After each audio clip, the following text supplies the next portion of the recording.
आणि धनंजय मुंडे यांच्या राजीनाम्याचा विषय इतक्या प्रकर्षाने चर्चेत का आला तर तो मस्साजोग प्रकरणामुळे। पण याच मस्साजोग प्रकरणी सुरेश धस आणि धनंजय मुंडे या दोघांमध्ये भाजपचे प्रदेशाध्यक्ष चंद्रशेखर बावनकुळेंनी समेट घडवण्याचा प्रयत्न केला। पण ही समेट घडवतानाच त्यांनी मस्साजोगचं प्रकरण मिटवा असा सल्लाही दिल्याचं स्वतः सुरेश धस यांनी सांगितलंय। त्यामुळे सुरेश धस यांच्या माहितीनंतर आता विरोधकांनी चंद्रशेखर बावनकुळे आणि भाजप दोघांवरही हल्ला चढवल्याचं पाहायला मिळतंय। आय एम अनमॅनेजेबल आहे, जुलुसी आहे मनात, ती जुलुसी काढण्यासाठी ते कोण करते हे मला पक्का माहिती आहे। मला अडचणीत आणायचं, संतोष देशमुखच्या प्रकरणावरून फोकस हटवायचा, माइंड गेम आम्ही बी खेळू इथून पुढं। आज मी सांगणार नाही, योग्य वेळी मी निश्चितपणे पर्दाफाश करतो म्हणलं ना, मी म्हणलं ना, हे प्याल्यातलं वादळ आहे, आज किंवा उद्यापर्यंत हे क्लिअर होईल। माझा गेम होणार नाही, मी एवढा सोपा नाही। धनंजय मुंडेंच्या दोन भेटींमुळे संतोष देशमुख प्रकरणात विश्वासार्हतेला तडा गेल्यानंतर सुरेश धस पुन्हा आक्रमक होण्याचा प्रयत्न करतायत। त्यासाठी सुरेश धस सातत्यानं स्पष्टीकरण देताना दिसतायत। पण हे करतानाच धसांनी दिलेल्या एका माहितीनं आता या प्रकरणात थेट भाजप प्रदेशाध्यक्षांनाच ओढलं गेल्याचं दिसतंय। भाजपचे प्रदेशाध्यक्ष आणि राज्याचे महसूल मंत्री चंद्रशेखर बावनकुळेंनी धनंजय मुंडे आणि सुरेश धस यांची भेट घडवून आणली। पण या भेटीवेळी बावनकुळेंनी धसांना काय विचारलं ते स्वतः धस यांनी सांगितलं। प्रदेशाध्यक्ष माझ्यापेक्षा खूप मोठे आहेत, त्यांच्याकडून सांगण्यामध्ये काही झालं असेल, परंतु त्यांनी आम्हाला हे मिटतंय का अशा प्रकारचं वाक्य वापरलं होतं।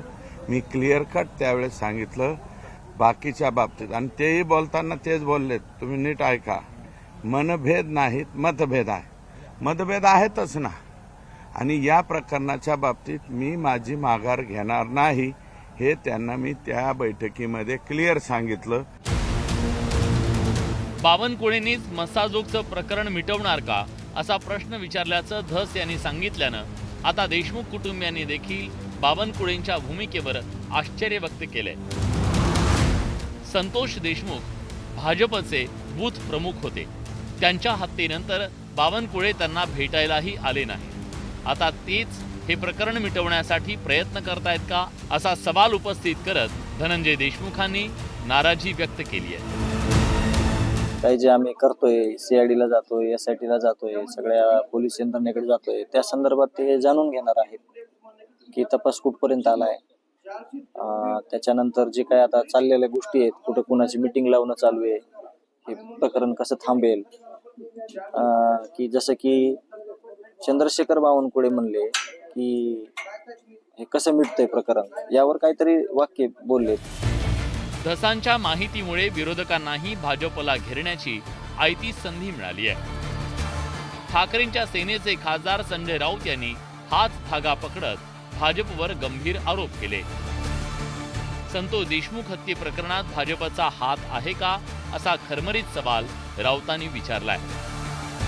मनोज जरांगे पाटील यांचं जे नेतृत्व उभं राहिलं मराठा समाजामध्ये, आणि त्यांनी जे आंदोलनाला सुरुवात केली होती पुन्हा एकदा निवडणुकीनंतर, त्या आंदोलनाची धार कमी करण्यासाठी भारतीय जनता पक्षानं सुरेश धस हा मोहरा मराठा समाजाचा पुढे आणला, आणि त्यासाठी त्यांना संतोष देशमुखाच्या खुनाचा त्यांनी वापर केला। मग या खून प्रकरणात भाजपचा हात आहे का? लोकांचे लक्ष विचलित करण्यासाठी हे पाहावं लागेल। जरांगेंच्या आंदोलनाची धार कमी करण्यासाठी भाजपनं सुरेश धसांना पुढे आणल्याचा घणाघात राऊतांनी केला। तसंच सुरेश धस यांनी आंदोलन उभं करून देशमुख कुटुंबाच्या अश्रूंचा बाजार मांडल्याचा आरोप राऊतांनी केला। पण भाजपनं मात्र राऊतांचे हे आरोप फेटाळले। स्वतः चंद्रशेखर बावनकुळेंनी समोर येत संजय राऊतांचे आरोप म्हणजे वेडेपणा असल्याचा पलटवार केला। काय वेडेपणा आहे? उलट आम्ही सर्व लोक संतोष देशमुखाच्या आरोपीला अंतिम शिक्षा व्हावी फाशीपर्यंत जावं याकरता देवेंद्र फडणवीस सरकारने ज्या पद्धतीने चौकशा सुरू केलेल्या आहे, ज्या पद्धतीच्या चौकशा सुरू आहे आणि ज्या पद्धतीचं त्या ठिकाणी काम चालू आहे, मला वाटतं की हे भरकवण्याचं काम कोणी करू नये. सर्वांचं एकच उद्दिष्ट असलं पाहिजे की संतोष देशमुखाचा जी हत्या आहे या महाराष्ट्राकरता अत्यंत ती गंभीर घटना आहे. त्या घटनेकडे सर्वांनी विना राजकारण बघितलं पाहिजे. या घटनेचं राजकारण होऊ नये. धनंजय मुंडेंच्या भेटीमुळे सुरेश धस आधीच अडचणीत सापडले, पण आपण मॅनेज न झाल्याचं सांगतानाच धसांनी नकळतपणे भाजप प्रदेशाध्यक्षांना धनंजय देशमुख प्रकरणात ओढल्याचं चित्र आहे. त्यामुळे या प्रकरणात आता पुढे काय घडतं हे पाहणं महत्त्वाचं आहे. Bureau report, news 18 Lokmat.